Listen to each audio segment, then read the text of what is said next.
Okay, so it's a number of weeks later.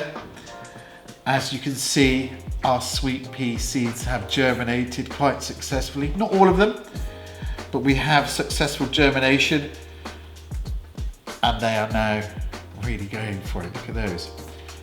You can also see when I was talking about the taproot, look at these roots. Here they've gone right way through this toilet roll, so these are really ready to be planted. But first of all, I was going to show you how we pinch out this lead shoot here to promote growth sideways. So this is very quick. Just grab hold of it at the stem and then just pinch off that lead shoot. I'm going to do that to all of these plants here, and hopefully this will promote the sideways growth, which in turn will give you more flowers.